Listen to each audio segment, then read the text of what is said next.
এক লোক যুবক জোয়ান বেটা,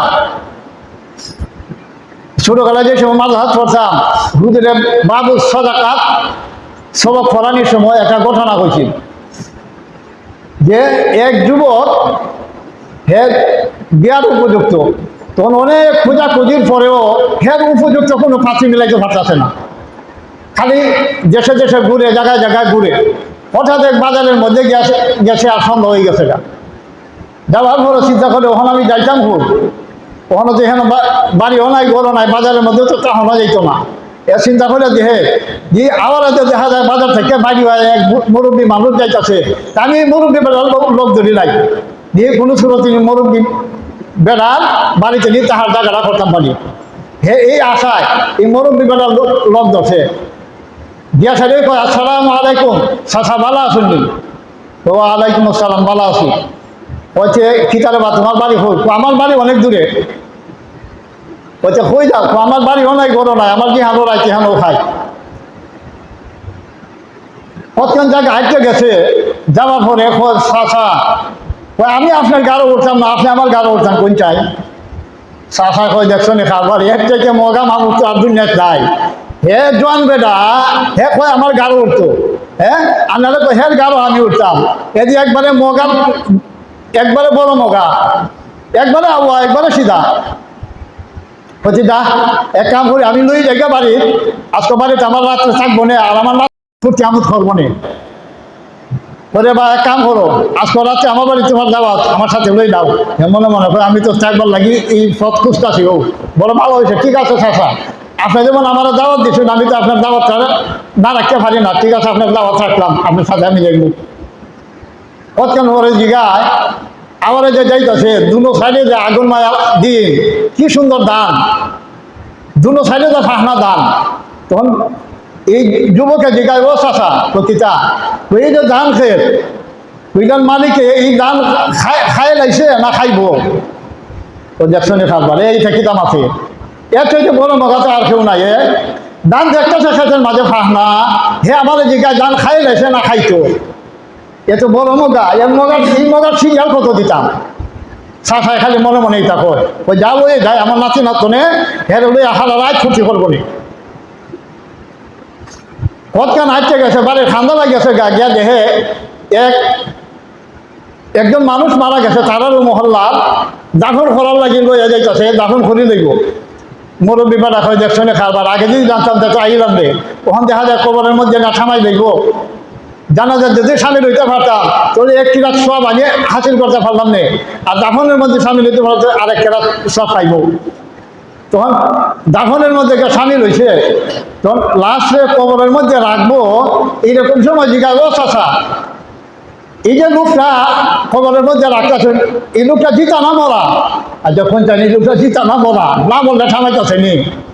ওই দেখছনে খাবারটা কত বড় সিধা, কত বড় মগায় দেখছে কাফন তখন কইরে আমরা থামাইতাছি বিসমিল্লাহি মিল্লাতি ওয়া আলা রাসূলিল্লাহ, যে আল্লাহর নামে রসুলের মিল্লাতের উপর আমি রাখলাম। থামাইতাছি, হে আমার জিগা যে এই লোকটা মরা না জিতা?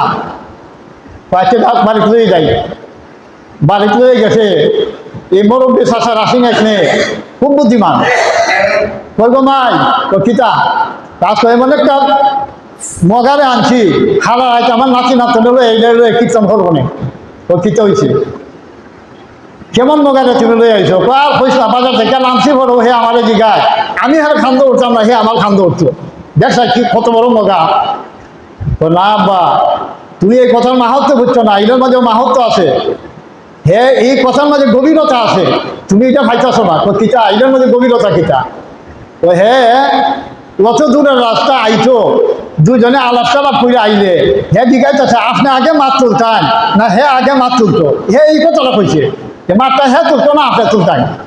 আর দুজনে মাঝে মাঝে আইলে দূরের রাস্তাও তাড়াতাড়ি যাওয়া যায়।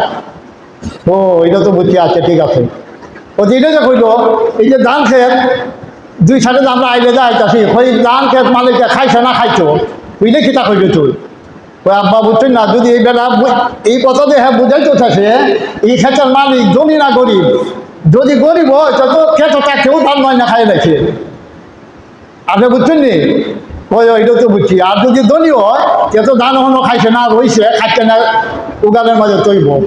এমন হয় না নি খেতে থাকতেও তো ধান বেচা খায়া বই তাহে বলছে হে এই যে বুঝাইতে চাইছে হে ধনী না গরিব। আচ্ছা, তিন নম্বরটা হে যে আমার জিগাইল যে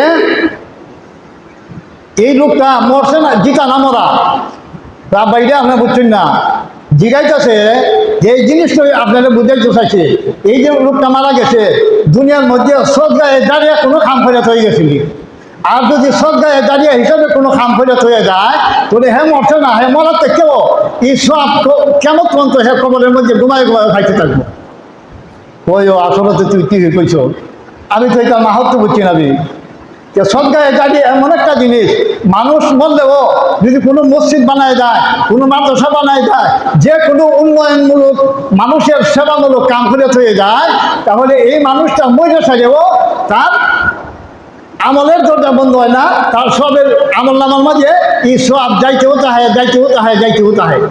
যতদিন এই মসজিদ কায়েম থাকবো, যতদিন যে জিনিস করবো এই জিনিস কায়েম থাকবো, ততদিন তার আমল নামায় এই সব যাইতেও থাকবো। কাজেই মইটাও মরছে না। তা আল্লাহ রাব্বুল আলামিন আমরা বালা বালা কাম করার তৌফিক দান করে, যেন দান করে, আল্লাহর ইবাদত বন্দি করার তৌফিক দান করে। আর যত সজ্ঞায় জারিয়ামূলক কাম আছে আমরা আপনি আমাদের জন্য সেই তৌফিক দান করে এই কাজের মধ্যে যেন আমরা এই কাজ যেন আমরা করতে পারি, এই কাজের মধ্যে যেন আমরা শরীক করতে পারি, এই তৌফিক যেন আপনি আমাকে সবাইকে দান করেন। সবাই বললেন আমিন। ওয়া আখিরু দাওয়ানা আলহামদুলিল্লাহি রাব্বিল আলামিন।